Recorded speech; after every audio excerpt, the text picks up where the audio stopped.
Why you want startup investors to say no. When you're raising money, having investors tell you no, we will not invest in your startup, is a good thing.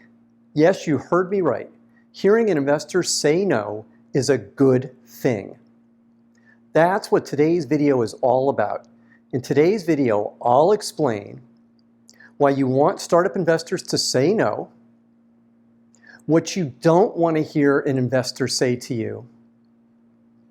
How do you know if an investor is truly interested in investing in your startup? How do you follow up with investors?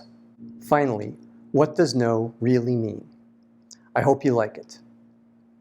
Hi, I'm Brett. On my channel, I help early stage startup CEOs like you raise money and grow your startup.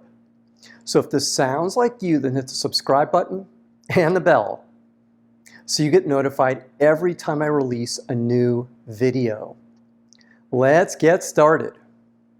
Why you want startup investors to say no. You would think that having an investor tell you no, we're not interested in investing in your startup would be the last thing that you would want to hear when you're raising money. When we were raising our initial funding, we pitched 63 investors that passed on investing in our startup. That's a lot of rejection. And you would think that's a lot of no's that we heard. However, the reality is that most investors don't say no when they pass on investing in your startup. Do you know what they say instead? That's right, nothing. You're met with complete radio silence. Then you just don't know what's going on. You wonder, is the investor interested? Did they email you and end up in your spam folder? Did they call you and you didn't get the message? Nothing sucks more than radio silence. Trust me on that one. That's why, even though it's painful to hear no, hearing no is a blessing. You can cross the investor off your list for this round of funding, and you can focus your energy on the other possible investors in your startup. What you don't want to hear an investor say to you. Remember, for every one investment a VC or an angel investor makes, they will meet with 100 other prospective investments. That means you're likely going to get a lot of rejections, and it hurts to hear no. However, let me tell you two things that an investor can say that are worse than hearing no. Number one, you have an interesting company. Now, interesting sounds positive, doesn't it? Well, in VC speak, interesting means you don't have a snowball's chance in hell of us investing in your startup. The first time I heard this was when we pitched a well-known VC in our space. I was excited before the meeting because I thought he would get what we were trying to do. When I finished the presentation, the first thing he said was, "You didn't have me at hello." That's not good because you need to get investors excited right at the start. Then he said, "But as I listened some more, I realized you have a very interesting business." Sure enough, he emailed me a week later to let me know that he was passing. Number two, you're building a lifestyle business. Oh, I hate this one. Despise this one. A lifestyle business in VC speak is a business that you, as the CEO, can make a nice living running. However, for the VC, it means we don't think this is a business that would be big enough for us to ever generate a big enough return. In other words, there's a snowball's chance in hell they're going to invest. Now, I must admit, the only time I ever heard this was when a partner at Kleiner Perkins said it to me. Oh, did it piss me off. I wanted to take the guy's head off. Instead, I just moved on.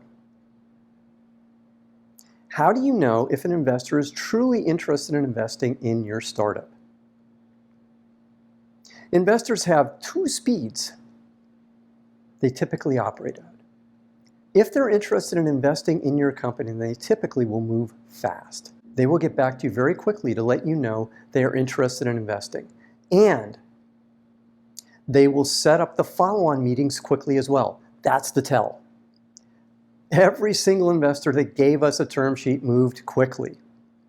If an investor isn't sure they want to invest, or maybe the investor has you in the "this company is good, but I need to see something more before I invest" pile, then you'll notice the responses come slower. Maybe it takes 2 weeks or a month to set up the follow-up meeting. Or maybe there seems to be a never-ending set of meetings. Or maybe there is request after request after request from the investor. These are signs that someone inside the investment fund doesn't believe in the investment. Unless you have a forcing function to make the investor move, your only choice, if you want their money, is to keep responding to the requests. How do you follow up with unresponsive or slow responding investors? A mentor of mine, Lou, used to say you should be a polite pest. Lou's right. As much as I said it's a bad sign when an investor doesn't respond, you just never know. For example, when we were raising our Series B funding, our new lead investor went dark on us before we closed our funding. I emailed Robbie. I called Robbie. Robbie didn't call me back. This went on for over 3 weeks. Then suddenly, I got an email from Robbie apologizing for not replying to my emails and phone calls. It turned out his son was in the hospital with a life-threatening illness. The point is, you just never know what's going on. My thought process always is the slow response has nothing to do with me. So I politely keep following up until I get a response.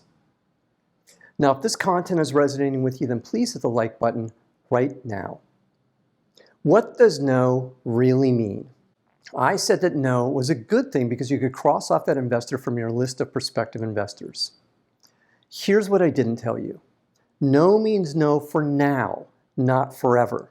Our second investor, Donald Ventures, passed twice on investing in us before they eventually said yes. We pitched one partner that never got back to us. Dave, my mentor, knew Donald, and we sent our pitch deck to Donald, who also said no. Then we met with Raul, who had recently joined Donald Ventures. 3 meetings later, yes, just 3 meetings later, including a meeting with Donald, and we had our second investor. Here's a summary of what we've learned today. Number 1, hearing no from an investor is a good thing because you can cross that investor off the list. Number 2, you don't want to hear an investor tell you that your company is interesting because that really means they'll never invest. Number 3, you usually know that an investor is interested in investing in your startup when they follow up quickly. That's the tell. Number 4, the best way to follow up with investors is to be a polite pest. And number 5, no means no only for now. The investor might be interested later. Now, what did you learn from today's video? Put your answer in the comments column below today's video. And if you have any questions for me, put them in the comments column too, and I'll be happy to answer them for you. Now, I have one more thing for you today. It's my free startup pitch deck template. It has all the slides you need to develop an awesome pitch deck. Click the link below today's video and it's yours for free. And for more great content, click on the video at the end of today's video. And if you haven't already, then click the subscribe button to get notified every time I release a new video. I'm Brett at brettjfox.com. Thanks for watching today. Take care. Bye.